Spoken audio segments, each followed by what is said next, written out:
this episode of For All Humans, we are going to share 5 facts that might challenge what you've been told about Muslims. Number 1, the world's Muslim population is more widespread than you might think.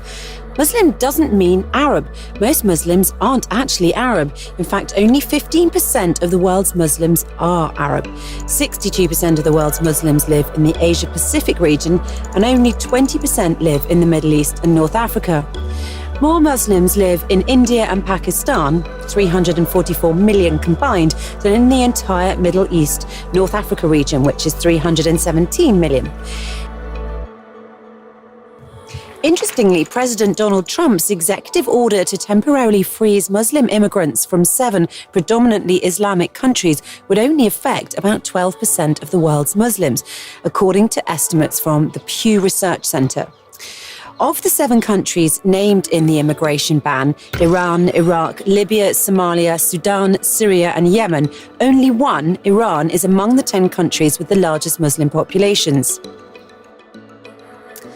2, Muslims not only believe in Jesus, but they also believe in the virgin birth. This highlights the special place Jesus holds as a prophet and a messenger. Mehdi Hassan writes in his article Jesus in Islam in The Guardian that Jesus, or Isa as he's known in Arabic, is deemed by Islam to be a Muslim prophet rather than the Son of God or God incarnate. He's referred to by name in as many as 25 different verses of the Quran and described as the Word and the Spirit of God. No other prophet in the Quran, not even Muhammad, is given this particular honor. Jesus is often referred to as the son of Mary, and why he and his mother frequently appear together. In fact, Mary, or Maryam as she is known in the Quran, is considered by Muslims to hold the most exalted spiritual position amongst women. She's the only woman mentioned by name in Islam's holy book, and a chapter of the Quran is named after her. 3, Aisha was not 9 years old when she married Muhammad.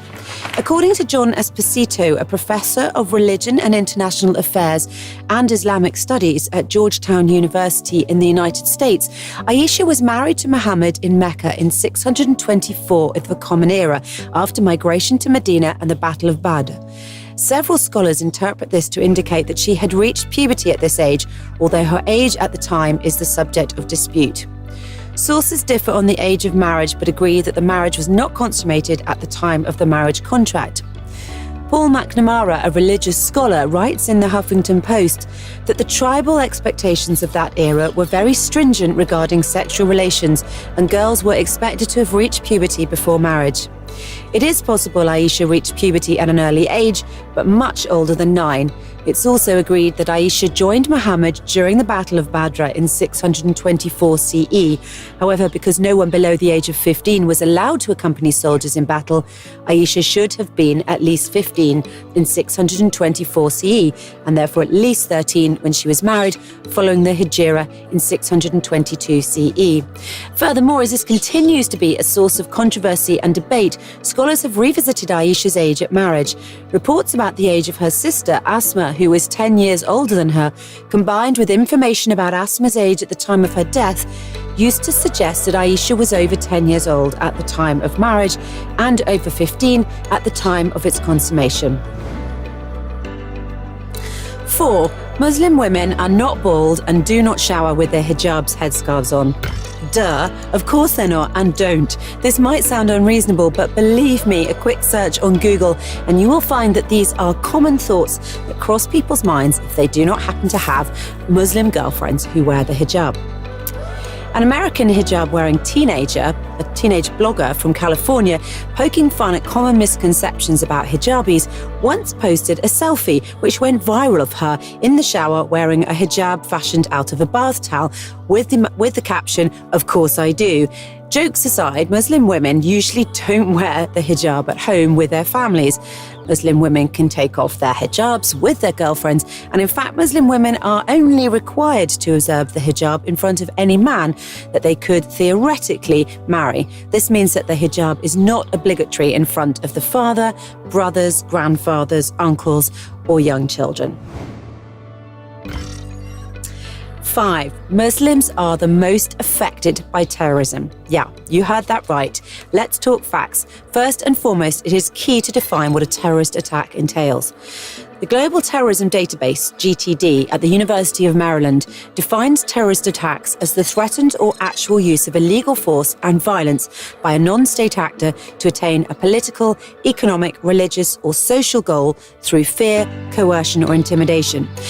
The Global Terrorism Index, the GTI, is a report published annually by the Institute for Economics and Peace.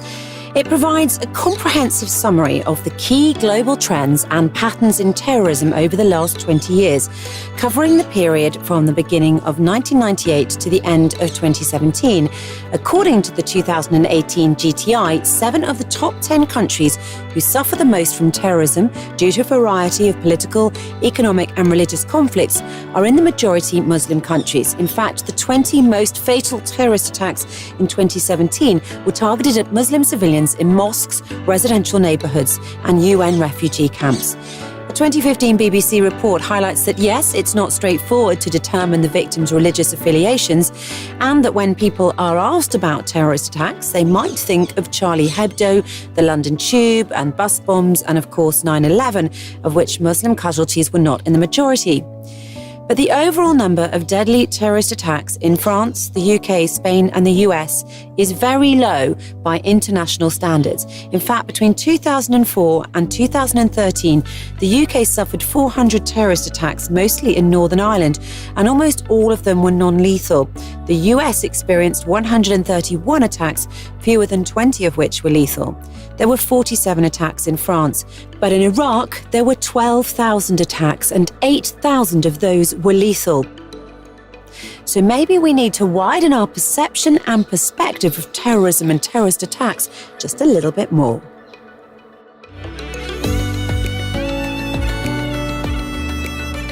We hope you enjoyed this episode, so let us know what you think in the comments section. Meanwhile, share this with your friends and stay tuned for the next one.